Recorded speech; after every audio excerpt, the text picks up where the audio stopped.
साथियों व स्वयं की तरफ से हार्दिक अभिनंदन करती हूँ। सर ने कल रिसर्च डिजाइन पर अपना एक प्रभावशाली व्याख्यान दिया था, जिससे प्रभावित होकर कई शोधार्थियों ने मुझे अनुग्रह किया कि सर का एक और लेक्चर करवा दीजिए। और सर से जब मेरी बात हुई तो सर ने सहज ही जो है इसको स्वीकार कर लिया। मैं आपका फिर से जो है धन्यवाद ज्ञापित करती हूँ। हमारे सभी विद्यार्थी शोध के क्षेत्र में नए हैं और अगर आपका मार्गदर्शन उनको मिलेगा तो निश्चय ही शोध की राह पे जो कठिनाइयां हैं उस पर विजय प्राप्त करने में उनको जो है सहायता मिलेगी, ऐसा मुझे पूर्ण विश्वास है। सर मैं आपका हार्दिक अभिनंदन करती हूँ। नमस्कार मैडम, थैंक यू।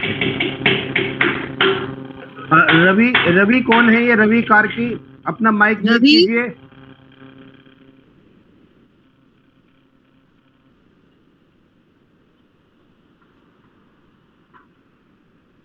ठीक है।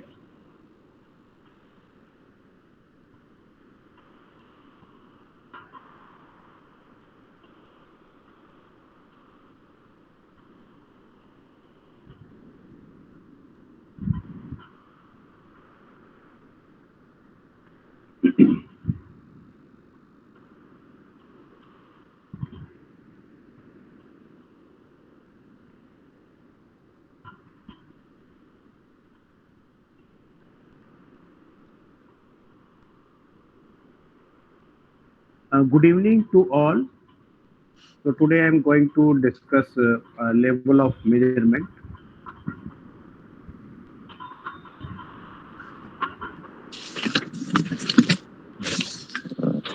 देखिए, आज हम लोग डिस्कस करने जा रहे हैं लेवल ऑफ मेजरमेंट। अब कल हमने डिस्कस किया था रिसर्च डिजाइन के बारे में, जिसमें दो तरीके की रिसर्च हमने बताई थी कि एक जो रिसर्च होती है वो क्वांटिटेटिव रिसर्च होती है और दूसरी क्वालिटेटिव रिसर्च। तो दो ही तरीके की रिसर्च होती है और तीसरी होती है जब उन्हीं दोनों को कंबाइन कर लेते हैं, तो वो कोई नई नहीं है, मिक्स्ड रिसर्च डिजाइन। वो भी दोनों को कंबाइन करके ही हम रिसर्च करते हैं। अब यहाँ आज जो हम डिस्कस कर रहे हैं, क्योंकि ज़्यादातर हम लोग जो रिसर्च करते हैं सोशल साइंस में वो क्वांटिटेटिव रिसर्च, चाहे वो लोग एजुकेशन के हों, कॉमर्स के, आर्ट्स के, साइकोलॉजी के, सोशियोलॉजी के, और या मैनेजमेंट, इकोनॉमिक्स, तो जनरली पीपल जो रिसर्च करते हैं वो क्वांटिटेटिव रिसर्च करते हैं। और क्वांटिटेटिव रिसर्च में भी जो बेसिक डिफरेंस है क्वांटिटेटिव रिसर्च और क्वालिटेटिव रिसर्च में, वो है क्वेश्चनर का। तो आप ये समझ लीजिए कि अगर आप अपना क्वेश्चनर क्लोज एंडेड बना रहे हैं, सारे क्वेश्चंस आपके क्लोज एंडेड हैं, तो इसका मतलब है कि वो क्वांटिटेटिव रिसर्च है। और अगर आप सर्वे कर रहे हैं, सर्वे मतलब क्वेश्चनर को डिस्ट्रीब्यूट कर रहे हैं जो भी आपके रेस्पोंडेंट्स हैं, और वापस डेटा कलेक्ट करके डेटा को जब आप एनालाइज करना चाहते हैं, तो वो क्वांटिटेटिव रिसर्च है।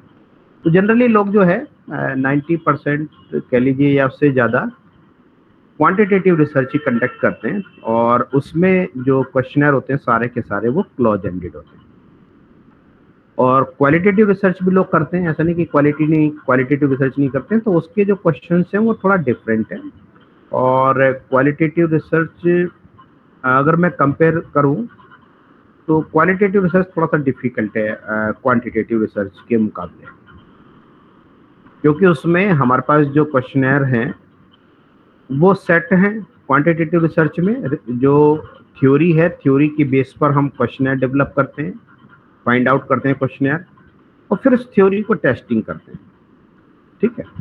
अब इसमें जो मैं आगे का जो पार्ट है कल जो हमने डिस्कस किया, उसी को आगे कंटिन्यू करते हुए कि जो लेवल ऑफ मेजरमेंट, जो क्वेश्चंस हम बनाते हैं क्लोज एंडेड क्वेश्चंस, वो चार तरीके के क्वेश्चंस हो सकते हैं, या तो nominal, ordinal, interval and ratio. ठीक है। तो हमारी रिसर्च क्वांटिटेटिव ही होगी अगर हम कोई भी क्वेश्चनर बना के उसमें स्टैटिस्टिकल टूल से टेक्निक अप्लाई कर रहे हैं, वो हमारी क्वांटिटेटिव रिसर्च होगी। तो उसमें चाहे हम काई स्क्वायर टेस्ट भी लगा सकें, या उसमें हम जो दूसरा है, एक मिनट, हेलो, हाँ बोलिए। अरे काम बोलिए जल्दी, मैं लेक्चर ले रहा हूँ, मीटिंग में बैठा हूँ। काम क्या काम है? अब फोन नहीं करना आप बाद में भी। हाँ, तो ये जो लेवल ऑफ मेजरमेंट है, 4 तरीके के ही हम क्वेश्चंस बना सकते हैं, nominal, ordinal, interval and ratio scale के क्वेश्चंस। क्योंकि क्वांटिटेटिव रिसर्च में सबसे बड़ी जो बात आती है, क्वेश्चनर जब हम बना लेते हैं तब डेटा एनालिसिस के लिए हमारे सामने एक बहुत बड़ी प्रॉब्लम आ जाती है कि डेटा तो कलेक्ट कर लिया, अब इसमें कौन सा स्टैटिस्टिकल टूल या टेक्निक लगाएं। क्योंकि हर एक स्टैटिस्टिकल टूल और टेक्निक के अपने एजम्पशंस हैं और उन्हीं एजम्पशंस के बेसिस पर हम वो जो है स्टैटिस्टिकल टूल या टेक्निक अप्लाई करते हैं। जैसे one sample T test, independent T test, pair test और ANOVA, ANCOVA, repeated measures, ANOVA, MANOVA, MANCOVA, factorial MANOVA, chi square test, Wilcoxon rank sign test, Friedman ANOVA, Wilcoxon और आपका क्रस्कल वेलिस test. तो इसके अलावा कुछ मल्टीवेरिएट टेक्निक्स भी, जैसे सिंपल जैसे मल्टीवेरिएट टेक्निक में मोर देन 2 वेरिएबल जब एनालाइज करते हैं, मैं भी डिस्कस करूंगा इसके बाद ही। उसमें भी क्या होंगे हमारे पास, जैसे मल्टीपल रिग्रेशन एनालिसिस है, क्लस्टर एनालिसिस है, कंजॉइंट एनालिसिस है। तो कब कौन सी टेक्निक लगाई जाए और उसको पर्टिकुलर, अगर आप मल्टीपल रिग्रेशन एनालिसिस भी लगाने चाहते हैं अपने रिसर्च पेपर में, या एनोवा लगाना चाहते हैं, या टी टेस्ट लगाना चाहते हैं, तो उसका हमें मतलब भी समझ में आना चाहिए कि क्यों लगा रहे हैं हम ये टी टेस्ट, इसका पर्पस क्या है, रिग्रेशन एनालिसिस हम क्यों यूज कर रहे हैं, क्यों अप्लाई करना चाहते हैं अपने डेटा पे, इसका पर्पस क्या है, क्या मेरा डेटा सफिशिएंट है मल्टीपल रिग्रेशन एनालिसिस को परफॉर्म करने के लिए, क्या मैंने अपने क्वेश्चंस उसी तरह से बनाए हैं जो मल्टीपल रिग्रेशन एनालिसिस की रिक्वायरमेंट है, या एनोवा की रिक्वायरमेंट है, या कोई दूसरे भी जो टेस्ट हैं उनकी रिक्वायरमेंट के हिसाब से क्या हमने वो क्वेश्चंस बनाए हैं। तो ये सबसे बड़ा वो हो जाती है, हमारे सामने चैलेंज होता है। तो इसलिए हमें कोई भी स्टैटिस्टिकल टूल्स और टेक्निक लगाते समय ये भी देखना है कि हमने क्वेश्चंस किस फॉर्म में बनाए। तो जनरली जो हमारे क्वांटिटेटिव क्वेश्चंस होते हैं इनको हम 2 पार्ट्स में डिवाइड कर देते हैं। जैसे ये आप देख रहे हैं कि nominal and ordinal, and second interval and ratio. Nominal and ordinal के अगर क्वेश्चंस हैं तो इस तरीके के डेटा को हम क्या कहते हैं, कैटेगरिकल डेटा, या इसे हम नॉन मैट्रिक डेटा भी कह देते हैं। या दूसरा जो नाम है कॉन्टिन्यूअस, अगर हमने क्वेश्चंस अपने एक इंटरवल रेशियो स्केल में बनाए तो उस डेटा को हम क्या बोलेंगे, कॉन्टिन्यूअस और मैट्रिक डेटा। तो जनरली रिसर्च पेपर में आप 2 ही तरीके के नाम देखेंगे, चाहे नेशनल लेवल के रिसर्च पेपर्स हो या इंटरनेशनल लेवल्स के रिसर्च पेपर, सभी में हम देखते हैं या तो कैटेगरिकल और कंटिन्यूअस डेटा लिखा होगा, या नॉन मैट्रिक डेटा और मैट्रिक डेटा लिखा होगा। अगर मैट्रिक है तो इसका मतलब ये समझ जाइए कि हमने जो क्वेश्चन बनाया अपना वो इंटरवल या रेशियो स्केल में बनाया, और नॉन मैट्रिक का मतलब है कि हमने अपना क्वेश्चन नॉमिनल में बनाया या ऑर्डिनल। ठीक है, अब इनका मतलब समझ लें, ये ऑर्डिनल नॉमिनल के क्वेश्चंस कैसे बनाए जाते हैं। अब नॉमिनल वेरिएबल के क्वेश्चंस वो होते हैं जहां पे देयर आर 2 और more categories and both the categories, जैसे हमने लिया है मेल और फीमेल, दोनों कैटेगरीज म्यूचुअली एक्सक्लूसिव। तो either respondent belong to male और फीमेल। इसका हम क्वेश्चन ऐसे बना सकते हैं, what is your gender. Okay, so there are 2 categories, 1 male and 2 female, और आजकल ट्रांसजेंडर भी ले लेते हैं, तो आप चाहें तो 3 ऑप्शन भी लिख सकते हैं, ट्रांसजेंडर। ओके, और इसकी हमने कोडिंग कर दी।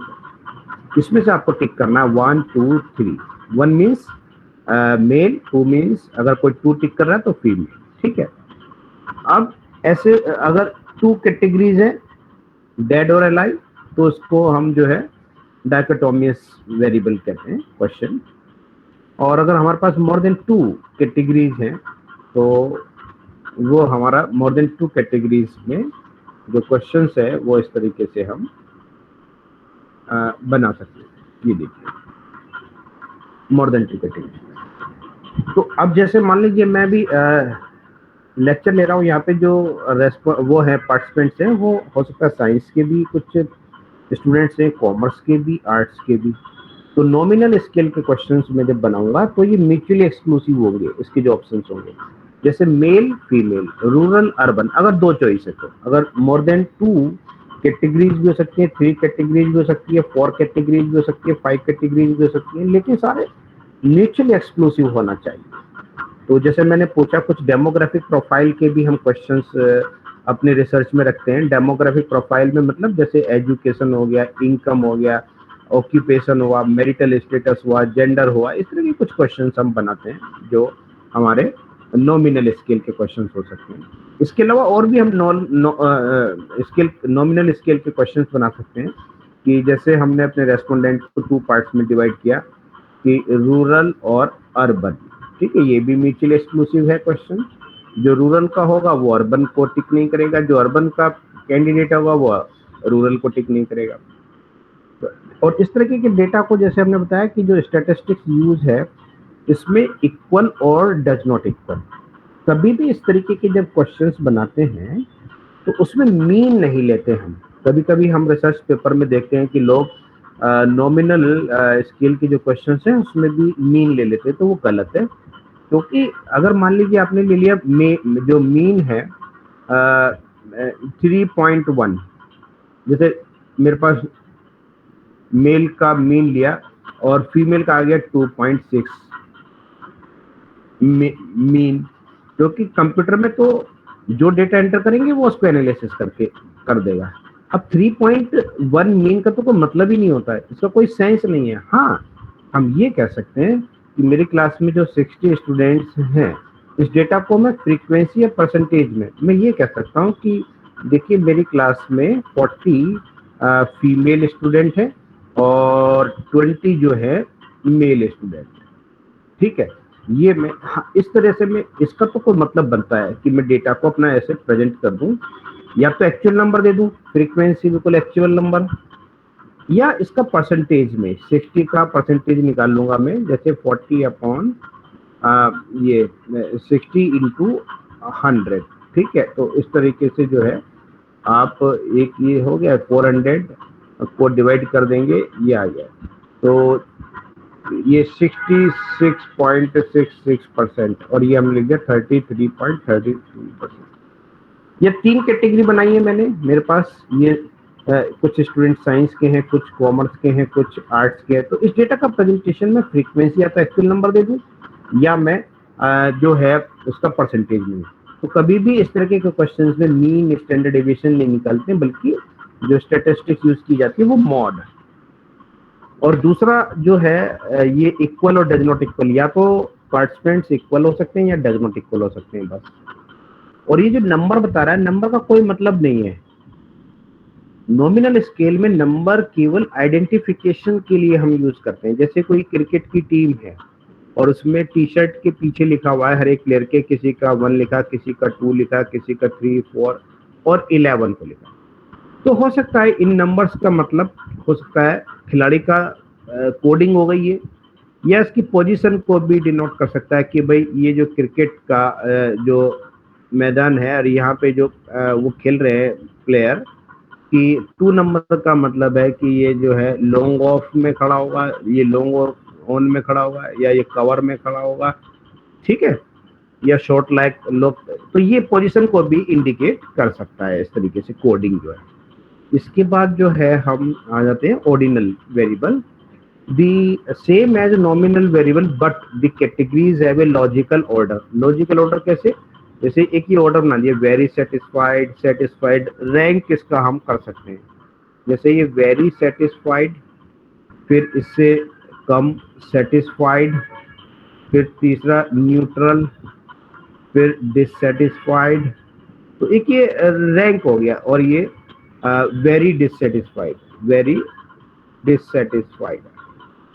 तो इसमें एक लॉजिकल ऑर्डर होगा। और जैसे हमारे कुछ क्वेश्चंस हम लोग कई बार लिकर्ट स्केल में जो बनाते हैं, कोई स्टेटमेंट हम दे देते हैं, जैसे मैंने लिखा I like new education policy. ये एक सिंपल स्टेटमेंट है, आपके क्वेश्चंस अलग हो सकते हैं। तो जब आप इसको पूछ रहे हो तो ये जैसे strongly, disagree, disagree, neutral, agree, strongly, agree, और इनकी जो कोडिंग है वो 1 2 3 4 5, ये कोडिंग हम जरूर करते हैं, क्योंकि जब एसपीएसएस में एसपीएसएस एक डेटा जो होता है वो एक्सेल शीट की तरह होता है, तो वो न्यूमेरिक डेटा को एंट्री करता है, तो बार बार इसलिए हम कोडिंग करते हैं, क्योंकि जिससे हम रेस्पोंडेंट को बता देते हैं कि आपको इनमें से एक टिक करना है। तो जैसे मान ली किसी ने 4 टिक किया, तो अब जब यहाँ 4 लिख देंगे, बार बार ये नहीं लिखेंगे एग्री, ठीक है ना। तो ये न्यूमेरिक डेटा को ही एंट्री लेता है एसपीएसएस, इसलिए हम हर एक क्वेश्चन की कोडिंग करते हैं। अच्छा, ये कई बार बड़ा डिबेटेबल इशू भी रहता है कि जो लिकर्ट स्केल है, जो कुछ लोग कहते हैं कि जी ये जो है वो वैसे तो ऑर्डिनल है, कुछ लोग इसको इंटरवल स्केल की तरह भी ट्रीट कर लेते हैं। तो जनरली हमारे यहाँ तो जितना भी या बाहर भी हम देखते हैं कि 90% रिसर्च पेपर्स में लोग इसको इंटरवल स्केल की तरह ट्रीट करते हैं, लेकिन थ्योरेटिकली और आइडियली ये है वैसे ऑर्डिनल स्केल क्वेश्चन, ठीक है। तो अगर इसकी कैटेगरी आप बढ़ा दें, वो जो है 5 पॉइंट की जगह 11 पॉइंट कर दें, तो फिर वो इंटरवल स्केल की तरह आप इसको ट्रीट भी कर सकते हैं, या 9 पॉइंट स्केल भी ले लें। अब इसमें जैसे एक ये क्वेश्चन हमने बनाया, statement I would recommend this product to my friends. तो जनरली हम लोग जो अपने स्टेटमेंट बनाते हैं क्वेश्चंस, वो पॉजिटिव स्टेटमेंट्स ही होते हैं, क्वेश्चंस के फॉर्म में नहीं लिखते हैं। या तो वो स्टेटमेंट पॉजिटिव हो सकता है या नेगेटिव, फिर उसका अपना ओपिनियन है। अब आप उस ओपिनियन से डिसएग्री भी कर सकते हैं, एग्री भी कर सकते हैं। जैसे क्वेश्चन क्या है, I would recommend this product to my friend. तो इस स्टेटमेंट से अगर मान लीजिए हम किसी प्रोडक्ट के प्रेफरेंस की बात जानना चाहते हैं, तो इसमें हो सकता है आप स्टेटमेंट से डिसएग्री भी हो या एग्री भी हो सकते हैं। तो ऑर्डिनल में हम लोग क्या करते हैं कि इसमें जैसे मान लीजिए कोई क्लास के रैंक, बेसिकली इसमें हम क्या करते हैं, रैंकिंग करते हैं। जो ये क्वेश्चंस होते हैं हमारे ऑर्डिनल के, जैसे किसी क्लास में कोई स्टूडेंट है जिसके सबसे ज्यादा मार्क्स आए 80%, तो उसको हमने रैंक दे दिया 1। 78% वाले का रैंक आ गया 2, और 73% वाले के रैंक आ गया 3। तो ये रैंक है, इसमें या तो तीनों बच्चों की रैंक इक्वल हो सकती है या डज नॉट इक्वल हो सकती है, या इसमें हम लेस देन और ग्रेटर देन की प्रॉपर्टी भी यूज कर सकते हैं। लेस देन कैसे, कि जो 80% वाला जो है वो मोर इंटेलिजेंट, या ये हम ये कह सकते हैं कि जो rank holder 2nd and 3 less intelligent then the student number rank holder number 1। Okay, तो या लेकिन इसमें हम प्लस माइनस की प्रॉपर्टी यूज नहीं कर सकते, ना मीन ले सकते इस तरह के क्वेश्चंस में, क्योंकि हम ये नहीं कह सकते कि जो रैंक होल्डर 1 है वो 2% मोर इंटेलिजेंट रैंक होल्डर 2, इसका कोई लॉजिक नहीं बनता।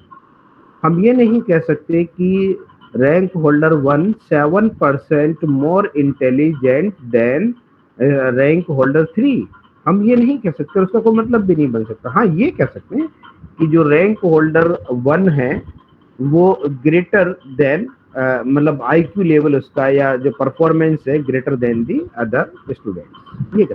तो इसमें हम ग्रेटर देन और लेस देन की प्रॉपर्टी यूज कर सकते हैं। या कोई ब्यूटी कॉन्टेस्ट है, उसमें भी रैंकिंग करते हैं, लेकिन ये नहीं कह सकते कि जो पहली ब्यूटी कॉन्टेस्ट में जो पार्टिसिपेंट है वो 2nd या 3rd से 2 टाइम्स ब्यूटीफुल है या 3 टाइम्स ब्यूटीफुल है ना। ये क्वालिटेटिव वो है सब्जेक्ट है।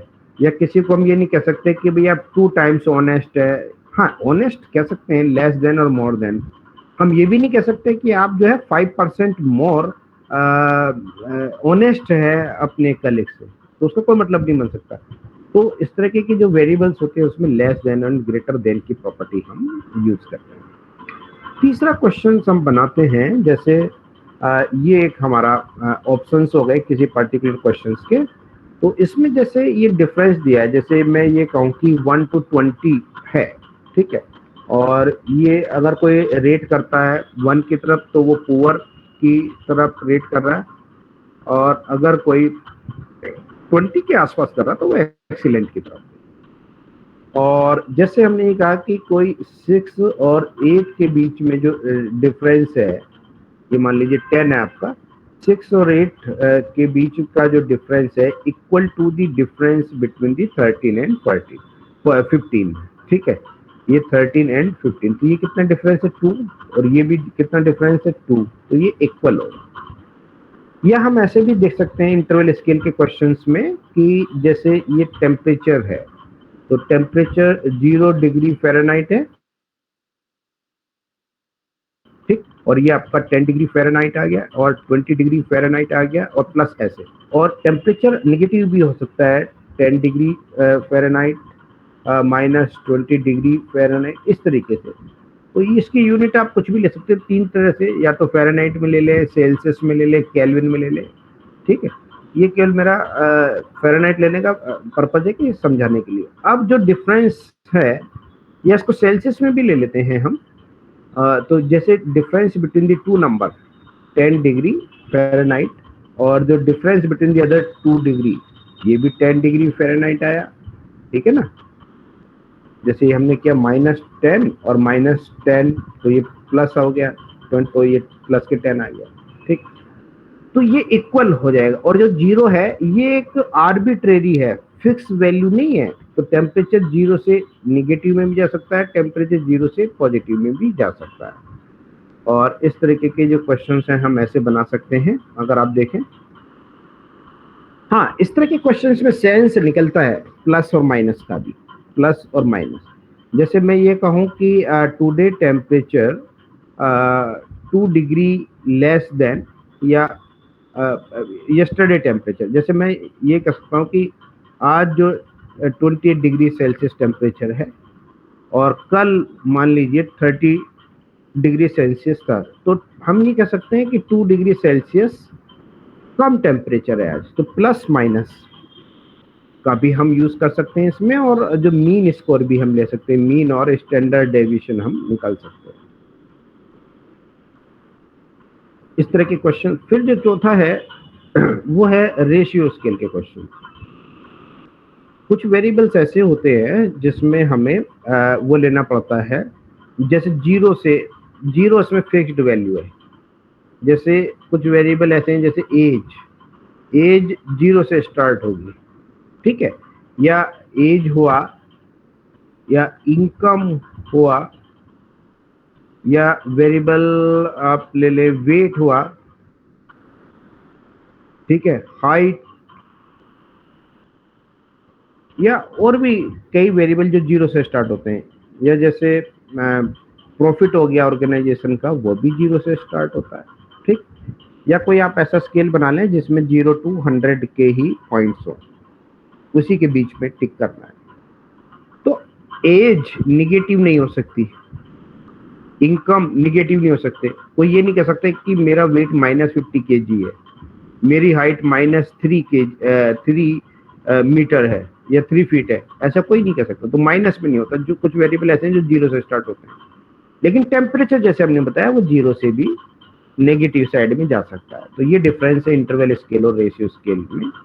और इसमें हम जो है जो स्केल बना रहे हैं उसमें मल्टीप्लाई और डिवीजन की प्रॉपर्टी भी यूज कर लेते हैं। जैसे a score of N on an anxiety scale. Anxiety scale, anxiety को मेजर करने के लिए कोई क्वेश्चंस होंगे 20, 30, 25, तो इसलिए इसको स्केल कह रहा हूँ। तो स्केल का मतलब है कि ये रिसर्च इंस्ट्रूमेंट है, सेट ऑफ क्वेश्चंस।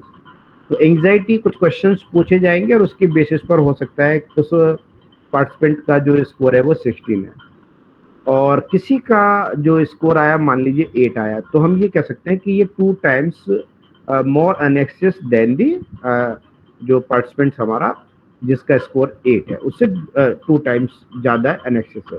या मैं ये भी कह सकता हूँ अगर किसी का वेट मान लीजिए 50 kg और किसी का 25 kg है, ये मान लीजिए ए है या बी, तो 2 तरह से मैं कह सकता हूँ कि जो बी का वेट है वो हाफ ऑफ वेट ए, या ये भी कह सकता हूँ कि ए का वेट जो है 2 times of the B participant. तो इसमें मल्टीप्लिकेशन और डिवीजन की प्रॉपर्टी भी हम यूज कर सकते हैं, उसका सेंस भी निकलता है। लेकिन नॉमिनल स्केल में जैसे मैंने कहा मेल और फीमेल, तो इसमें तो हम ये नहीं कह सकते कि मेल 2 टाइम्स ऑफ फीमेल, इसका कोई लॉजिक ही नहीं है। हाँ, लेकिन वेट आपका जरूर हो सकता है 2 टाइम्स ऑफ जो वेट है वो हो सकता है। तो इस तरह के क्वेश्चंस भी ये हो सकता है। तो ये 4 तरीके के क्वेश्चंस बनाते हैं। जैसे मैंने कहा कि व्हाट इज योर एज, अब जैसे कि मेरा जो एज है 50 ईयर्स, ठीक है, और आपका एज है मान लीजिए 25, तो मैं ये कह सकता हूँ कि I am twice of your age. तो इसमें मल्टीप्लाई की भी हम या डिवीजन की भी प्रॉपर्टी को यूज कर सकते हैं, और प्लस और माइनस भी, कि आप मुझसे 25 ईयर्स छोटे हैं, 25 साल छोटे हैं आप मुझसे, ठीक है, तो प्लस माइनस का भी यूज कर सकते हैं। लेस देन, ये भी मैं कह सकता हूँ कि you are younger than me, या ग्रेटर देन भी लिख सकते हैं। तो इस तरह की प्रॉपर्टीज को हम रेशियो स्केल में सारे इनको हम यूज कर सकते हैं। तो मेरा कहने का इसका जो ऑब्जेक्टिव है आज इसको डिस्कस करने का, ज्यादातर जो क्वेश्चंस हमें बनाने चाहिए वो मैक्सिमम क्वेश्चंस हमारे जो है ये इंटरवल या रेशियो स्केल में क्वेश्चंस बनाएंगे। नॉमिनल और ऑर्डिनल के क्वेश्चंस बनाने चाहिए, लेकिन कम बनाने चाहिए। 80% या इसके इस तरह के क्वेश्चंस आप बनाइए, और 20% मेरे हिसाब से, या कम की जरूरत है तो कम भी कर लीजिए, बहुत ज्यादा जरूरत नहीं है नॉमिनल की आवश्यकता। क्योंकि इसमें सबसे बड़ी प्रॉब्लम क्या आ जाती है नॉन मैट्रिक डेटा में, जो स्टैटिस्टिकल टूल्स हैं, इसको मेजरमेंट में हमारे पास नॉन मैट्रिक डेटा को मेजर करने के लिए कम ही स्टैटिस्टिकल टूल और टेक्निक है, जबकि जो मैट्रिक डेटा है उसके लिए हमारे पास सारे स्टैटिस्टिकल मैक्सिमम स्टैटिस्टिकल टूल्स और टेक्निक हम यूज कर सकते हैं इस तरीके के क्वेश्चंस के। तो इस तरीके के क्वेश्चंस से आप बचिए कि जिसमें आप यस नो वाले चॉइस बना रहे हैं, या लाइक और डिसलाइक वाले 2 ऑप्शन दे दिए आपने, या 3 ऑप्शन दे दिए। तो इस तरीके के क्वेश्चन से बचना चाहिए। इसमें मुश्किल से 5-10% आप रख लीजिए जो जरूरत के लग रहे हैं, क्योंकि इस तरीके के अगर क्वेश्चंस बनाएंगे तो हम ना तो इसमें मल्टीपल रिग्रेशन एनालिसिस लगा सकते हैं इस तरीके के क्वेश्चंस में, ना हम इसमें जो है फैक्टर एनालिसिस लगा सकते हैं, ना इसमें एनोवा लगा सकते हैं, ना इसमें हम टी टेस्ट लगा सकते हैं। मतलब केवल इस तरीके के जो क्वेश्चंस होते हैं उसमें हम काई स्क्वायर टेस्ट ही लगा पाते हैं बस। तो ये बड़ी समस्या आ जाती है। आपने डेटा तो ऐसे कलेक्ट कर लिया जो क्वेश्चंस बनाए, और फिर कहते हैं कि हम जो है एनोवा लगाना चाहते हैं अपनी स्टडी में या रिग्रेशन, तो वो नहीं लग पाएगा। क्योंकि मैंने पहले भी कहा कि every statistical tool and technique has its own assumptions. तो वो जो एजम्पशंस हैं, एजम्पशंस के बेसिस पर ही कि हमारा जो वेरिएबल है, जो वेरिएबल ये मैट्रिक है कि नॉन मैट्रिक, और 2 ही चीजों के ऊपर स्टैटिस्टिकल टूल कौन सा लगाना है वो डिपेंड करता है। वेरिएबल भी 2 तरीके के जनरली हम इसमें लेते हैं, एक तो है डिपेंडेंट वेरिएबल, और दूसरा जो है हमारा वो है इंडिपेंडेंट वेरिएबल, ठीक है। और इसको हम जो है जनरली डीवी या आईवी एक नोटेशन के तरह से इनको हम यूज कर लेते हैं, डीवी और आईवी। कौन सा स्टैटिस्टिकल टूल और टेक्निक लगेगा ये इसी के ऊपर डिपेंड करता है कि हमारा data dependent variable non metric है कि मैट्रिक है। इसी के ऊपर डिपेंड करेगा कि डिपेंडेंट वेरिएबल मेरा नॉन मैट्रिक है कि मैट्रिक है। तो यही डिसाइड करेगा कि अगर डेटा मेरा मैट्रिक है तो मैं 1 सैंपल, अगर एक ही वेरिएबल है 1 सैंपल टी टेस्ट लगाऊंगा, और अगर मेरा वेरिएबल नॉन मैट्रिक है तो उसमें मैं 1 सैंपल, अगर डेटा ऑर्डिनल है मीडियन टेस्ट लगाऊंगा, मीडियन टेस्ट, या विल कॉक्सकॉर्न रैंक साइन टेस्ट लगाऊंगा। तो कहने का मतलब है कि इन्हीं के ऊपर ही डिपेंड करता है कि कौन सा हम टूल लगाए। अब इसमें देखिए तीन तरीके के जो क्वांटिटेटिव डेटा है, तो क्वांटिटेटिव डेटा को एनालिसिस करने के लिए हम तीन तरीके की टेक्निक यूज कर सकते हैं, जिसमें यूनिवेरिएट टेक्निक है, बाईवेरिएट टेक्निक है और मल्टीपल ये जो है क्या कहते हैं ये मल्टीवेरिएट डेटा। ठीक है, तो तीन तरीके की ही हम टेक्निक लगा लेते हैं। तो सबसे पहले इसमें हम मतलब समझ लें कि ये यूनिवेरिएट टेक्निक क्या होती है, बाईवेरिएट टेक्निक क्या होती है और मल्टीवेरिएट टेक्निक्स क्या होती है। तो सबसे पहले इसमें हम इसका डिफरेंस समझ लें। तो जो यूनिवेरिएट टेक्निक्स हैं, यूनिवेरिएट टेक्निक्स में हम जो है जब एक वेरिएबल होता है, जब सिंगल वेरिएबल को हम एनालाइज करते हैं, तो इस तरीके की टेक्निक को हम जो है यूनिवेरिएट टेक्निक करते हैं। और बाईवेरिएट टेक्निक का मतलब है कि जब हम दो वेरिएबल्स को लेके डेटा को एनालाइज करते हैं, तो वो हमारी टेक्निक जो है ये बाईवेरिएट टेक्निक। और multivariate technique means more than two variables. Univariate जैसे मान लीजिए मुझे केवल एक एज को ही मेजर करना है, एक ही वेरिएबल है, तो मैं यूनिवेरिएट लगाऊंगा टेक्निक। और एज के साथ साथ मुझे वेट भी मेजर करना है, तो टू वेरिएबल हो गए। और अगर एज, वेट एंड हाइट, अगर मैं इसके साथ साथ हाइट को भी मेजर करूं, तो फिर मेरे पास तीन वेरिएबल हो, मोर देन टू वेरिएबल। अब मैं बात कर रहा हूँ यूनिवेरिएट टेक्निक की कि यूनिवेरिएट टेक्निक क्या होती है। तो यूनिवेरिएट टेक्निक में या तो हमारा जो क्वेश्चंस है, दो तरीके की चीज होगी, जैसे मैंने भी कहा ना, डीवी डिपेंडेंट वेरिएबल डिसाइड करेगा कि कौन सी टेक्निक लगाएं। अगर वेरिएबल हमारा ऑर्डिनल में है ना, नॉन मैट्रिक डेटा है, तो उसमें हम क्या कर सकते हैं, उसमें हम one sample median T test लगाएंगे। ठीक, दूसरा क्या है, उस डेटा को हम फ्रीक्वेंसी या परसेंटेज में भी शो कर सकते हैं। तो वन सैंपल मीडियन टेस्ट इसमें हम यूज करेंगे। और डेटा अगर मैंने क्वेश्चन अपना इंटरवल या रेशियो स्केल में बनाया है, तो मैं उसमें one sample T test use करूंगा। तो ये भी देखना है कि वन सैंपल टी टेस्ट अगर मैं अप्लाई कर रहा हूं, तो क्या मेरा क्वेश्चन वो इंटरवल या रेशियो स्केल में था। अगर था, तब तो हम इसको वन सैंपल टी टेस्ट को, वन वेरिएबल को एनालाइज कर सकते हैं। अदरवाइज अगर मेरा डेटा नॉन मैट्रिक है, तब हम उसमें one sample T test use करेंगे। इसके बाद जो है एक चीज और हम ये देख रहे हैं, बाईवेरिएट टेक्निक। ठीक है, इसको मैं थोड़ा सा एक्सप्लेन अभी। बाईवेरिएट टेक्निक, देखिए बाईवेरिएट टेक्निक में मैं इसको ऐसे एक्सप्लेन करूंगा। बाईवेरिएट टेक्निक में देखिए दो वेरिएबल्स होंगे बाईवेरिएट टेक्निक में, और मैं इसमें एक अभी मैट्रिक्स बना रहा हूं जो ऊपर बनी हुई थी, मैं इसको फिर से यहाँ पे बाईवेरिएट टेक्निक। बाईवेरिएट टेक्निक में कि जैसे ये मेरे पास वेरिएबल है, एक तो है ये डीवी, डीवी का मतलब डिपेंडेंट वेरिएबल।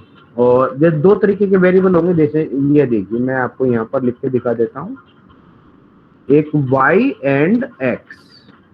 y मतलब डिपेंडेंट वेरिएबल, x मतलब इंडिपेंडेंट वेरिएबल। हमेशा डिपेंडेंट वेरिएबल को हम y के थ्रू शो करते हैं और इंडिपेंडेंट वेरिएबल्स को या वेरिएबल को x या x1 x2 x3। और दूसरा है मेरे पास ये iv, iv का मतलब हो गया इंडिपेंडेंट वेरिएबल।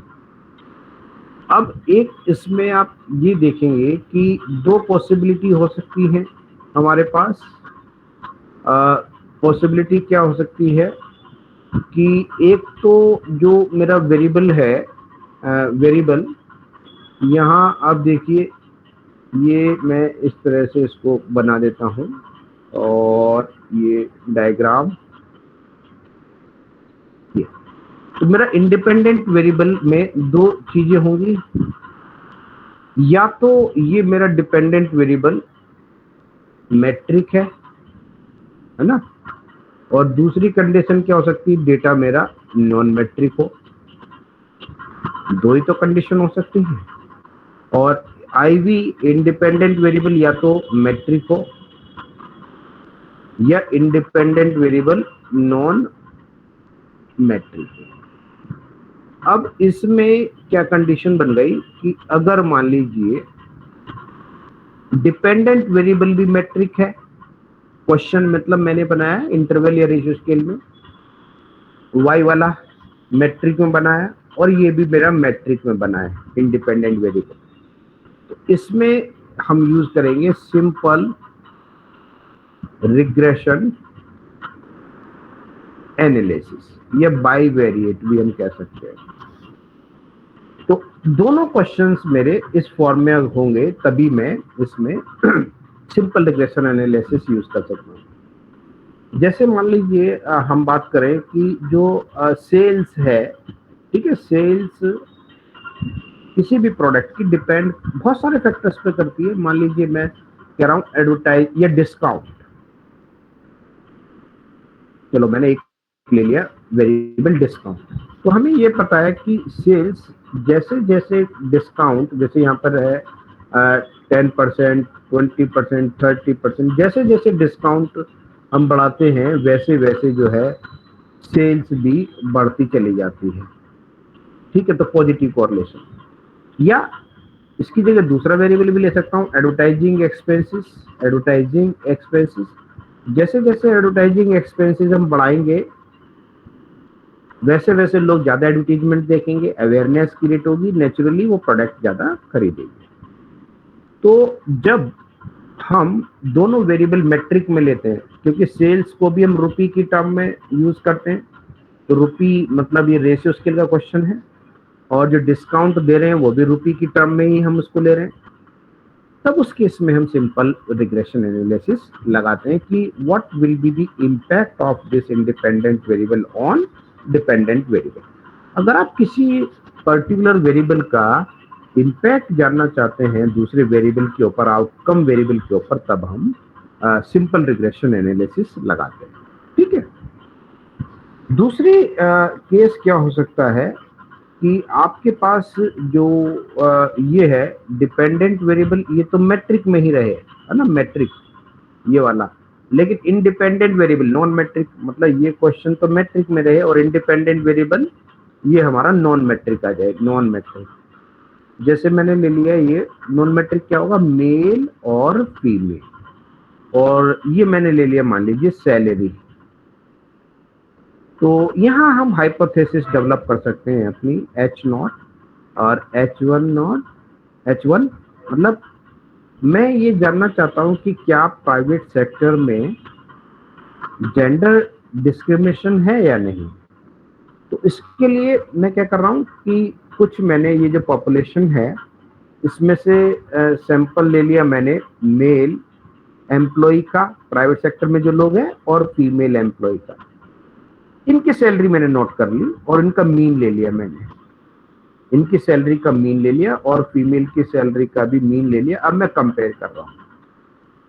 नल हाइपोथेसिस में मैं ये मानकर चलता हूँ कि there is no significant difference between getting salary by male and female employ in private sector, but alternate hypothesis says there is a significant a difference between getting salary by male and female employee in private sector। तो वो कौन decide करता है, P value. जब हम SPSS में data को analyse करते हैं, if p value less than 0.05 it means there is a significant difference between getting salary by male and female employee, ठीक। तो इस तरह के केस में हम जब हम when we are comparing two groups or two categories, we use independent t-test। और मान लीजिए मैं मोर देन 2 कैटेगरीज क्रिएट कर रहा हूँ कि क्या सैलरी प्राइवेट इंस्टीट्यूशंस में एजुकेशन बैकग्राउंड के ऊपर भी डिपेंड होती है, कि जो साइंस के टीचर्स हैं या कॉमर्स के टीचर्स हैं या आर्ट्स के टीचर्स हैं, इनकी सैलरी में भी कोई डिस्क्रिमिनेशन होता है कि साइंस के टीचर्स को ज़्यादा सैलरी मिल रही है या कॉमर्स के लोगों को कम या आर्ट्स के लोगों को।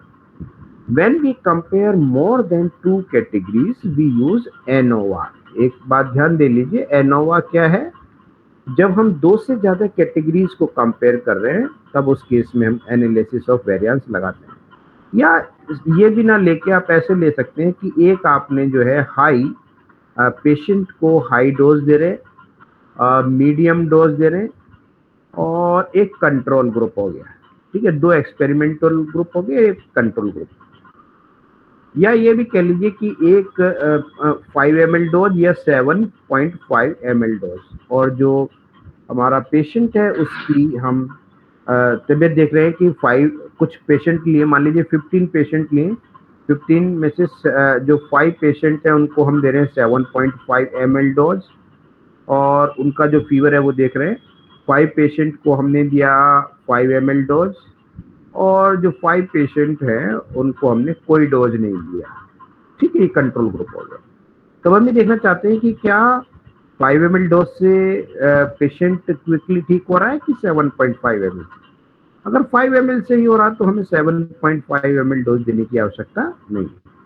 तो जब यहाँ पर हम क्या कर रहे हैं कि मोर देन 2 कैटेगरीज को कंपेयर कर रहे हैं, तो जब हम मोर देन 2 कैटेगरीज को कंपेयर करते हैं तो उस केस में हम एनालिसिस ऑफ वेरिएंस लगाते हैं। इसके बाद जो थर्ड कंडीशन हमारी हो सकती है वो है जिसमें हम जो ये दोनों वेरिएबल हमारे कैटेगरिकल हों। दोनों वेरिएबल अगर मेरे कैटेगरिकल है, जैसे आप इसमें देख रहे हैं कि केस 3, मैं इसको केस 3 को लूं, जैसे ये डिपेंडेंट वेरिएबल भी नॉन मैट्रिक और इंडिपेंडेंट वेरिएबल भी नॉन मैट्रिक, मतलब दोनों क्वेश्चन मेरे ये नॉन मैट्रिक के क्वेश्चंस हैं, मतलब कैटेगरिकल क्वेश्चन, यस और नो। जैसे मैंने पूछा डू यू लाइक कॉफी, आपने कहा यस और कुछ लोगों ने कहा नो, और ये मेल और फीमेल दोनों से हमने पूछा। तो जब इस तरीके के क्वेश्चंस होंगे तो उसमें हम कंटिंजेंसी टेबल बनाते हैं। ये कंटिंजेंसी टेबल हमारी है जिसमें हमने जो लिया है ये तो आपका हो गया मेल और फीमेल, और इसमें हमने डिवाइड किया यस और नो, ये आपका हो गया टोटल। जैसे मैंने कहा 60 हमारे पास रेस्पोंडेंट है जिसमें 40 फीमेल एंड 20 मेल, तो उसमें से हो सकता है कि 30 ने इसको लाइक किया हो कॉफी को और इसमें मेल ने 5। तो इस तरीके से जो है हम अपनी कंटिंजेंसी टेबल के थ्रू, तो इस तरीके के केस में हम जो लगाते हैं वो है काई स्क्वायर टेस्ट। तो काई स्क्वायर टेस्ट की कंडीशन क्या है कि दोनों के दोनों जो क्वेश्चंस हैं, अगर हम यस नो, लाइक डिसलाइक या मेल फीमेल रूरल अर्बन सारे ही म्यूचुअली एक्सक्लूसिव क्वेश्चंस बना रहे हैं, और उसमें जरूरी कि 2 कैटेगरीज, मोर देन 2 कैटेगरीज भी हो सकती हैं काई स्क्वायर टेस्ट के लिए, 4 कैटेगरी भी हो सकती हैं। अगर सारी कैटेगरीज डिपेंडेंट और इंडिपेंडेंट वेरिएबल्स की म्यूचुअली एक्सक्लूसिव होगी तो उस केस में हम काई स्क्वायर टेस्ट लगा सकते हैं। फिर इसी तरीके से कि अगर डिपेंडेंट वेरिएबल मान लीजिए आपका नॉन मैट्रिक है और ये इंडिपेंडेंट वेरिएबल आपका, देखिए डीवी आपका नॉन मैट्रिक और इंडिपेंडेंट वेरिएबल मैट्रिक, मतलब नॉन मैट्रिक का मतलब 2 और मोर कैटेगरीज। तो इसमें हम जो है बाइनोमियल रिग्रेशन एनालिसिस या डिस्क्रिमिनेंट एनालिसिस भी हम इसमें लगा सकते हैं कि डिस्क्रिमिनेट करने के लिए।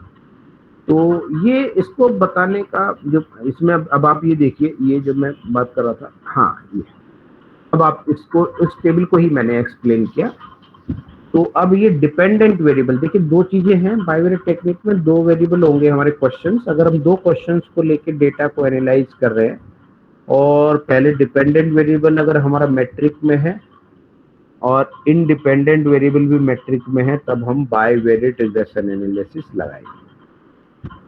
दूसरी कंडीशन क्या हो सकती है कि डिपेंडेंट वेरिएबल मैट्रिक में है लेकिन इंडिपेंडेंट वेरिएबल नॉन मैट्रिक में, तब हम हाइपोथेसिस टेस्टिंग कर सकते हैं।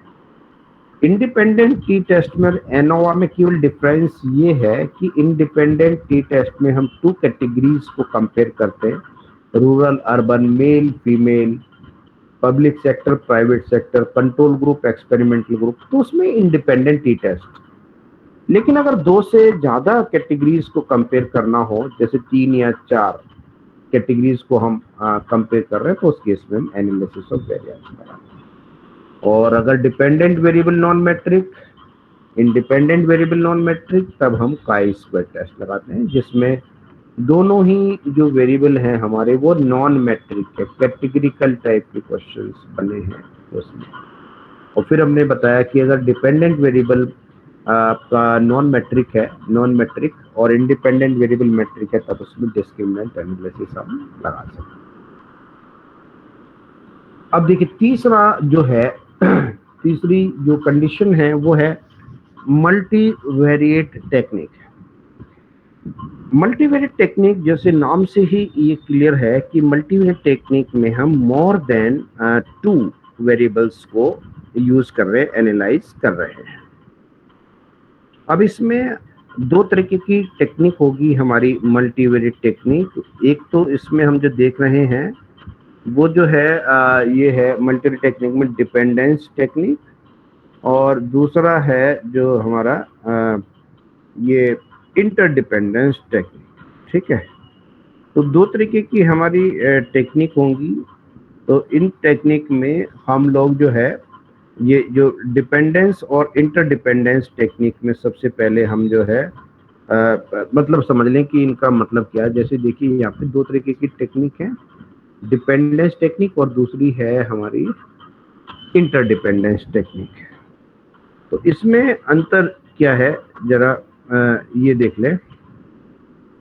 डिपेंडेंस टेक्निक्स में हम लोग क्या करते हैं कि जो पहले तो मल्टीवेरिएट टेक्निक का मतलब समझ लें। मल्टीवेरिएट टेक्निक का मतलब है जब हम 2 से ज्यादा वेरिएबल्स को एनालाइज करते हैं, उस केस में हम मल्टीवेरिएट टेक्निक यूज करते हैं। और मल्टीवेरिएट टेक्निक भी 2 तरीके की होंगी, एक डिपेंडेंस टेक्निक और दूसरी जो है हमारी इंटरडिपेंडेंस टेक्निक। डिपेंडेंस टेक्निक का जो पर्पस होगा वो पर्पस होता है हमारा कि हम 2 और मोर वेरिएबल्स के बीच में डिपेंडेंस रिलेशनशिप चेक कर सकें कि एक वेरिएबल को चेंज करने से दूसरे वेरिएबल में कितना चेंज आ रहा है। अगर हम इस तरीके की रिलेशनशिप फाइंड आउट करना चाहते हैं तब उसमें हम डिपेंडेंस टेक्निक यूज करते हैं, जहां हमारा ऑब्जेक्टिव होता है कि कौन से what are the factors affecting to the outcome variables, outcome variables को कौन से इंडिपेंडेंट वेरिएबल्स इन्फ्लुएंस कर रहे हैं या इम्पैक्ट कर रहे हैं, उस केस में हम डिपेंडेंस टेक्निक्स को यूज कर सकते हैं।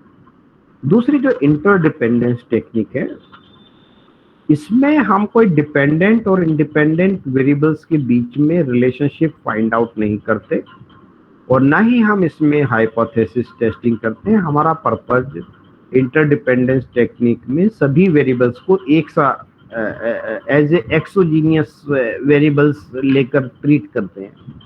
और हमारा जो ये पर्पस होता है अलग अलग इंटरडिपेंडेंस टेक्निक का वो डिफरेंट होता है। तो जैसे एक्सप्लोरेटरी फैक्टर एनालिसिस आप देख रहे हैं, तो एक्सप्लोरेटरी फैक्टर एनालिसिस का जो पर्पस होता है वो होता है डेटा रिडक्शन एंड समराइजेशन। जैसे हमने बहुत सारे क्वेश्चंस लिए, 50 क्वेश्चंस, ठीक है, तो 50 क्वेश्चंस जो हमने लिए इसमें क्या कहते हैं 50 क्वेश्चंस, तो 50 क्वेश्चंस को हम ये देखना चाहते हैं कि हमारी जो है इसमें कुछ अंडरलाइंग फैक्टर्स, ये जो लेटेंट फैक्टर्स को आइडेंटिफाई करना चाहते हैं। तो EFA हम यूज करते हैं और आफ्टर EFA मान लीजिए हमारे पास एक्सट्रैक्ट होकर 20 क्वेश्चंस आए और 30 क्वेश्चंस एलिमिनेट हो गए, तो ये डेटा रिडक्शन हो गया। तो इसका जो पर्पस होता है, एक तो एक्सप्लोरेटरी फैक्टर एनालिसिस का पर्पस डेटा रिडक्शन और दूसरा है समराइजेशन। समराइजेशन, ठीक है, 2 पर्पस है। तो डेटा रिड्यूस कर दिया। अब समराइजेशन का क्या मतलब है, ये क्या करता है कि कुछ फैक्टर्स बना देगा, जैसे फैक्टर 1, फैक्टर 2, 4, 5, 6 कितने भी फैक्टर बना देगा, वो डिपेंड करता है कि आइगन वैल्यू उस पर्टिकुलर फैक्टर का कितना आ रहा है।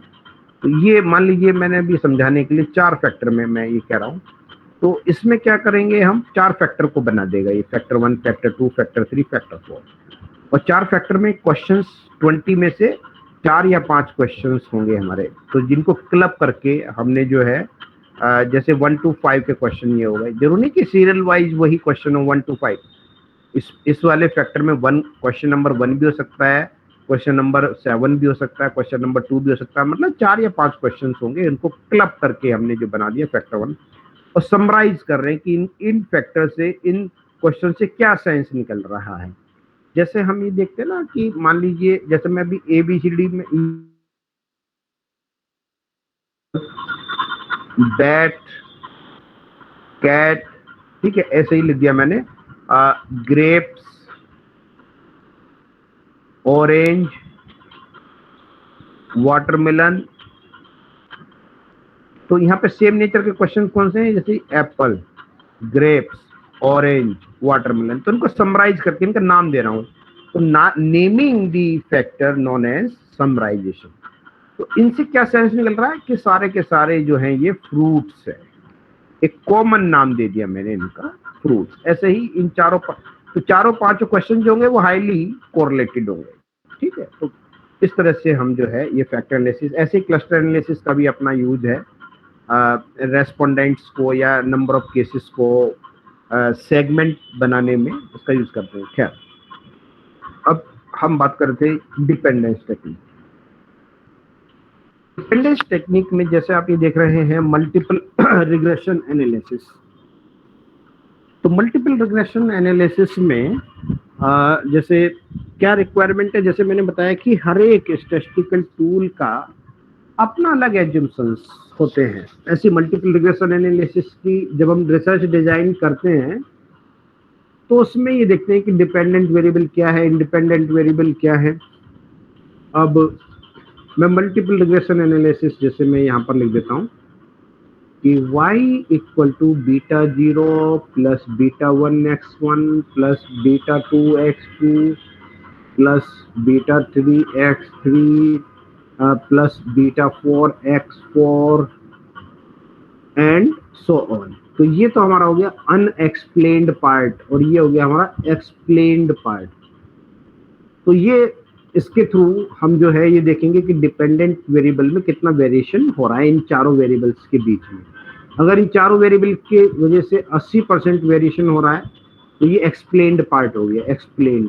और ये इसका मतलब नॉन एक्सप्लेन्ड, अनएक्सप्लेन्ड कितना हुआ 20%, मतलब वो वेरिएबल अभी हमने लिए नहीं है अपनी स्टडी में। अगर वो वेरिएबल भी ले देते जो हमारा अनएक्सप्लेन्ड पार्ट है तो ये 100% इसको वो कर सकता था एक्सप्लेन। खैर, अब इसमें सबसे पहली जो कंडीशन है कि जो डिपेंडेंट वेरिएबल है ये मैट्रिक में होना चाहिए, क्वेश्चन जो हमारा है।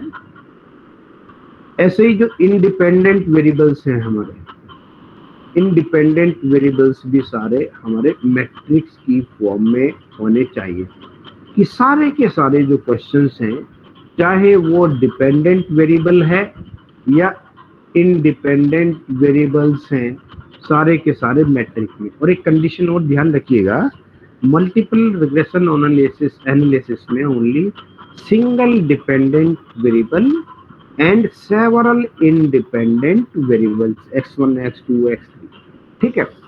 तो इसमें सिंगल तो डिपेंडेंट वेरिएबल है हमारा और सेवरल इंडिपेंडेंट वेरिएबल्स हैं, सेवरल हमारे जैसे x1 x2 x3। लेकिन कंडीशन क्या है कि सारे के सारे क्वेश्चंस हमारे मैट्रिक फॉर्म में। मैट्रिक का मतलब है कि वो क्वेश्चंस हमने या तो रेशियो स्केल में बनाए हो या जो है इंटरवल स्केल में अगर क्वेश्चंस हैं तभी हम मल्टीपल रिग्रेशन एनालिसिस लगा लेंगे। अगर मान लीजिए आपने कोई नॉमिनल स्केल क्वेश्चन ले लिए है ना, तो फिर मल्टीपल रिग्रेशन एनालिसिस उसमें नहीं लगाते। हाँ, ऐसा हो सकता है कि कुछ क्वेश्चंस हमारे इंडिपेंडेंट वेरिएबल के मैट्रिक है और एक या दो क्वेश्चन हमारे नॉन मैट्रिक नॉमिनल का आ गया, जैसे जेंडर का आ गया। इसको हम क्या कर लेते हैं, इस तरह के अगर मान लीजिए वेरिएबल आ गया तो उसको डमी वेरिएबल में फिर हम इसको कन्वर्ट करते हैं, डमी वेरिएबल, है ना। तो डमी वेरिएबल के थ्रू जो है फिर इसको हम यहाँ पर ऐड कर सकते हैं, डमी वेरिएबल इसका बना लेंगे D1। तो जितनी ज्यादा कैटेगरी होगी उतने, जैसे मान लीजिए इसमें 2 कैटेगरीज है तो एक डमी वेरिएबल बनेगा। अगर मान लीजिए 3 कैटेगरीज होती तब हमारे 2 डमी वेरिएबल्स बनते हैं, n-1 डमी वेरिएबल बनेंगे। अगर 4 कैटेगरी है म्यूचुअली एक्सक्लूसिव नॉमिनल स्केल में, तब हमारे पास 3 डमी वेरिएबल। हालांकि वो स्पेशलाइज्ड केस होते हैं, इस तरीके का अभी हम यहाँ डिस्कस नहीं करेंगे ज्यादा डिटेल में। तो एक तो ये आ गया।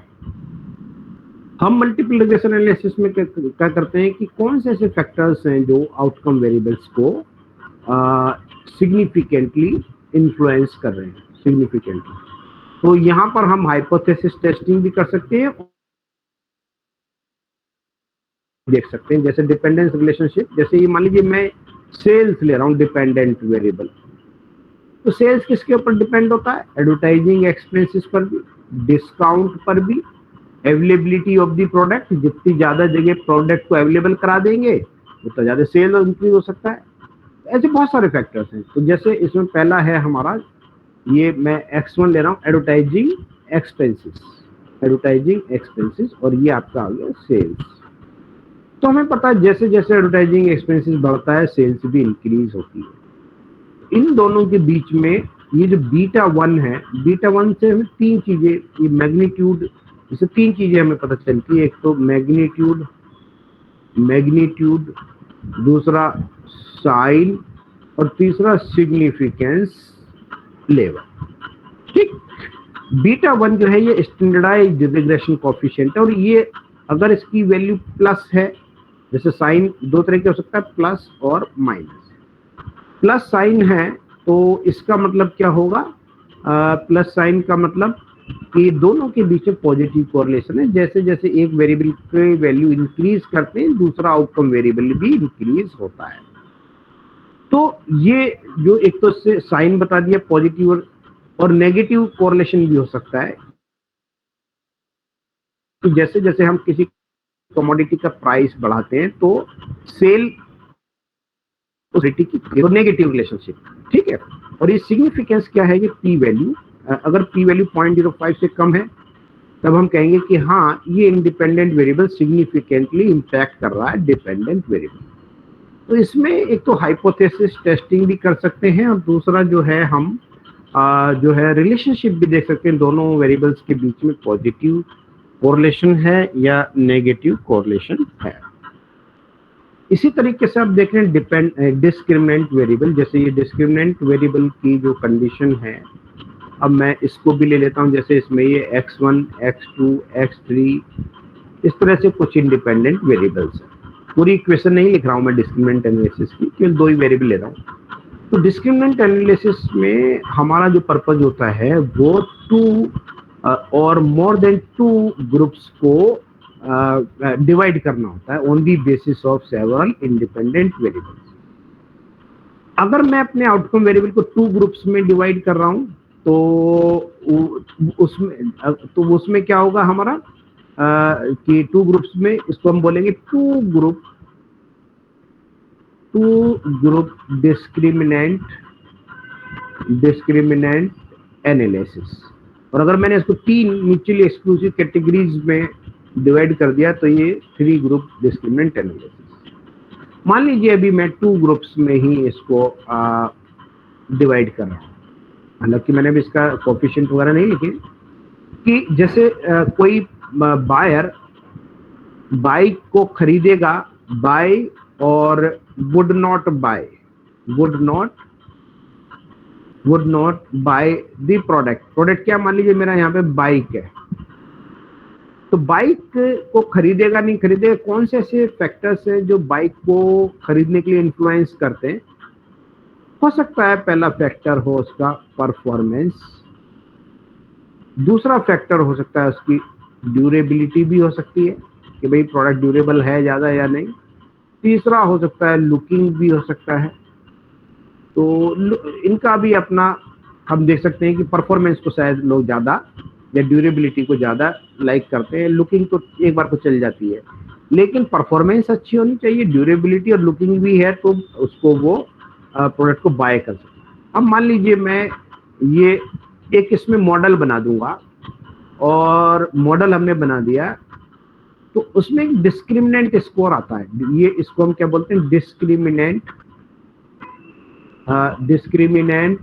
स्कोर। और ये किसके बेसिस पर आता है, ये इसके बेसिस पर। जैसे ये हमने 0 to 100 के बीच में तीनों क्वेश्चंस को हमने कहा 0 to 100 के बीच में आप दीजिए।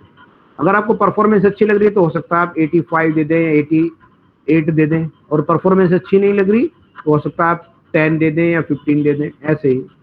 तो इनके बेसिस पर एक डिस्क्रिमिनेंट स्कोर निकल कर आता है। तो जिनका मान लीजिए मैं ये कह रहा हूँ कि डिस्क्रिमिनेंट स्कोर 2 है, तो जिनका स्कोर ग्रेटर देन 2 आया हर एक इंडिविजुअल का, क्योंकि जो भी बाइक को खरीदने के लिए आ रहा है उसको हम कहेंगे कि इस क्वेश्चनर को फिल कर दीजिए, अपना रेटिंग दे दीजिए।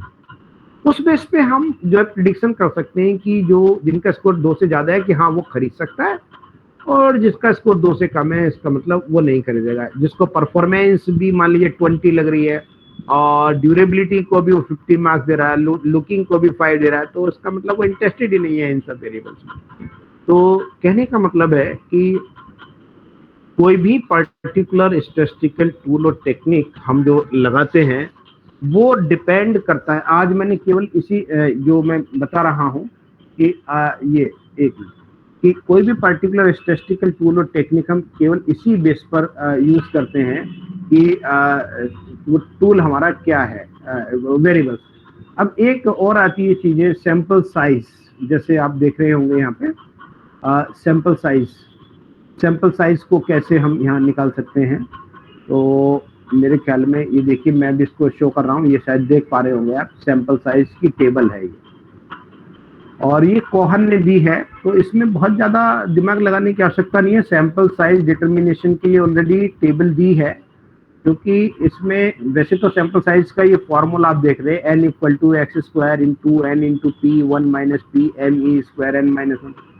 तो ये वैल्यू तो डिफिकल्ट टाइम मिलना है, लेकिन इसी को क्या कर दिया, एक आसान तरीका बना दिया उन्होंने कि अगर आपका पॉपुलेशन मान लीजिए जिनके ऊपर आप रिसर्च कर रहे हैं उनका ये पॉपुलेशन साइज दे दिया। मान लीजिए किसी का 7500 है, कोई स्कूलों के बच्चों पर मान लीजिए कोई रिसर्च करना चाहता है, और उस एरिया के जो स्कूल है उसमें 7500 से ज़्यादा बच्चे हैं या उतने हैं, तो मिनिमम अगर हम 5% सिग्निफिकेंस लेवल पर देखें, जनरली 5% पर ही लेते हैं margin of error social science के रिसर्च में, तो 365 का सैंपल साइज लेना चाहिए।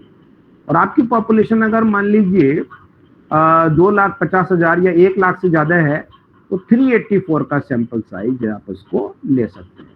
तो ये जो है और आप इस टेबल को कोड कर सकते हैं। और ये जो टेबल दी है ये कोहन COHEN कोहन ने ये टेबल दी है, इसको कोड करके आप बता सकते हैं कि हमने जो है सैंपल साइज जो लिया है किस बेस पर लिया है, ये आप इसको कर सकते हैं। ठीक है ना। तो एक तो ये आ गया, और बाकी तो केवल आज हमने छोटा सा आइडिया दिया है आपको कि ये होता क्या है।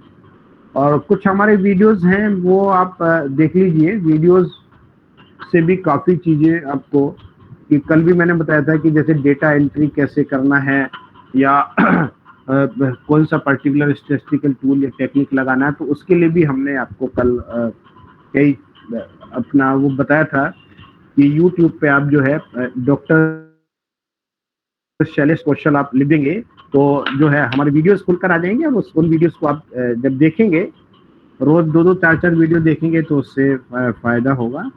तो अभी जो नए रिसर्च स्कॉलर्स हैं उन वो तुरंत अभी एक तो जो किताब एक हमने भेजी थी रिसर्च डिजाइन बाय क्रेसवेल, एक तो उसको जरूर फोटोकॉपी करा लें। दूसरी जो बुक है एक उसकी रिबेका एम वार्नर की है शायद, ये क्या अप्लाइड स्टैटिस्टिक्स, इसको करा लें। या इससे भी अच्छी और बुक है, दोनों अच्छी बुक है। एक बुक है एंडी फील्ड की discovering of statistics using IBM SPSS, इसकी फोटोकॉपी करा। तो फिलहाल तो अभी इस स्टेज में इसी को इनको कराइए, और ये पैरेलल में रखना है। होता क्या है, बच्चा स्टैटिस्टिकल टूल या स्टैटिस्टिक्स को समय ही नहीं देता, पूरे 5 साल में या 4 साल में 3.5 साल तो वो डेटा कलेक्शन में, और लास्ट में बस 4-6 महीने में चाहता है कि बस 1 महीने में ही उसका डेटा एनालिसिस होकर रिपोर्ट लिख दे, और 4 साल वो पूरा वेस्ट करता है बिल्कुल प्रॉपरली। तो एक तो आप अपना टाइम टेबल बना लीजिए कि 6 महीने में मुझे लिटरेचर रिव्यू से अपना रिसर्च इंस्ट्रूमेंट बनाना है, 3 महीने में क्वेश्चनर मुझे जो है वो सर्वे कराना है, लोगों से डेटा कलेक्ट करना है। तो इस तरीके का वो बना लीजिए सारा अपना, तो आप प्रॉपरली फिर रिसर्च को कर सकते हैं। और किसी बच्चे की कोई क्वेरीज है तो सर से पूछ सकते हैं।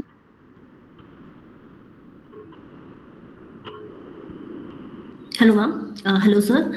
Sir thank you for the wonderful session. Sir एक क्वेश्चन था मेरा कि जैसे सर हम सपोज 50 कैंडिडेट से 100 कैंडिडेट से हम अपना क्वेश्चनर फिलअप कराते हैं और हमें कुछ क्वेश्चनर जो है वो फिलअप ढंग से नहीं होते हैं, तो हम एग्जैक्टली मतलब हमारे पास मतलब ओवर एंड ऑल 80 रिस्पोंडेंट का क्वेश्चंस आते हैं, तो हम कितना सैंपल साइज को मेंशन करेंगे, मतलब हमारा कितना सैंपल? नहीं, आपने मान लीजिए अगर 100 को डिस्ट्रीब्यूट किया है जी, और यूजेबल आपके पास 80 आए, तो आप पूरा लिखिए कि हमने 100 डिस्ट्रीब्यूट किया था और उसमें जो यूजेबल हैं वो 80 हैं, 20 ने पूरी इंफॉर्मेशन नहीं दी, तो आप उसको पूरा दीजिए कि उसमें 20 हमारे जो है एग्जैक्टली फिल नहीं करा पाए थे, जो रेस्पोंडेंट ने जवाब नहीं दिया, और 80 का दिया है।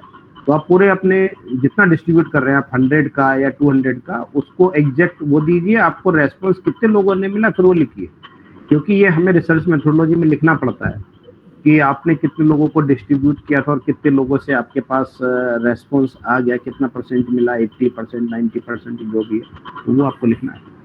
ओके। और सर इसका रिप्रेजेंटेशन जब होता है पाई चार्ट या इसमें, तो हम उसमें भी मेंशन 80 के हिसाब से ही मतलब हम अकॉर्डिंगली करें? हाँ, फिर तो वो जो अब तो फिर आपका डेटा वो हो गया 100%, जो भी 80 है उसी को 100% लेके ही आप एनालिसिस करोगे। वो तो अब एनालिसिस में है ही नहीं 20 जिसका डेटा आपने एंट्री नहीं किया। Okay sir, thank you sir. Sir एक चीज और, आप अपना लिंक जो आपने बता रहे हैं तो वो लिंक मैं देखिए अभी मैं यहाँ भी शेयर कर रहा हूँ, देखो अभी मैं आपको दिखा भी देता हूँ, और कल भी मैंने शेयर किया था शायद, आप ये देखिए मैं अभी आपको दिखा देता हूँ।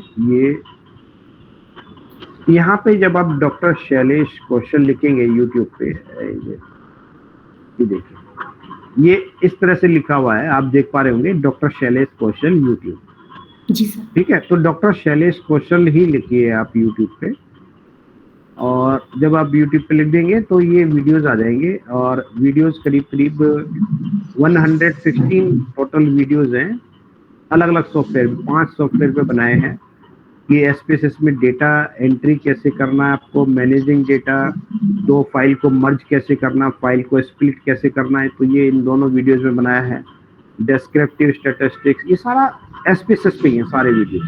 हालांकि अभी हमने 2 दिन के लेक्चर में एसपीएसएस यूज नहीं किया, लेकिन ये जो वीडियोज है हमारे नंबर 1 से लेके जितने भी हैं सारे एसपीएसएस बेस्ड हैं, और हिंदी में ही बनाए। देखिए मैं आप इसको जैसे ये क्वेश्चनर के ये देखिए, ये सारे जो है कि हम एसपीएसएस को कैसे यूज करते हैं, तो ये आप जो है बड़े आसानी से अपना डेटा का एंट्री भी कर लेंगे, और या जो आगे के वीडियोस भी हैं उनमें भी आप जो है डेटा को कैसे एनालिसिस करना है वो एसपीएसएस के थ्रू देखिए, आप जो है ये सारी चीजें इन वीडियोस में सीख लेंगे वीडियोस के। Okay sir, thank you so much sir. और कोई बच्चा? सर वास्तव में आपका रिसर्च मेथोडोलॉजी पर जो है वृहद ज्ञान है, और आपने बड़े ही सरल और प्रभावशाली तरीके से हमारे शोधार्थियों को level of measurement, nominal, ordinal, interval, ratio, इन सब की टेक्निक्स के बारे में बताया, एनालिसिस टेक्निक्स के बारे में बताया। ये वास्तव में एक बड़ी समस्या रहती है कि सैंपल साइज डिटर्मिनेशन कैसे करें, फिर कौन सा एनालिसिस टेक्निक्स लगाएं, तो बड़े ही सरल तरीके से आपने बच्चों को बताया। निश्चित तौर पर आपका जो ज्ञान है और आपने जो ज्ञान यहाँ प्रेषित किया वो दोनों ही बच्चों के लिए बहुत लाभान्वित रहेगा। मैं कल्पना मैडम से अनुग्रह करूंगी कि सर को वोट ऑफ थैंक्स देने का प्रयास करें। सर बहुत ही अच्छा सेशन रहा, मैं तो बिल्कुल ही इस फील्ड में बिल्कुल न्यू हूँ और काफ़ी एक्सपीरियंस मिला। Thank you for the wonderful session sir, and I hope other candidates ने और अदर स्टूडेंट्स ने भी आपके सेशन से बहुत ही बेनिफिट्स उठाया होगा और होपफुली हम आपकी वीडियोस को देखेंगे और नॉलेज गेन करेंगे। Thank you so much sir. Thank you madam, thank you sir. Thank you sir. Thank you sir. Thank you sir.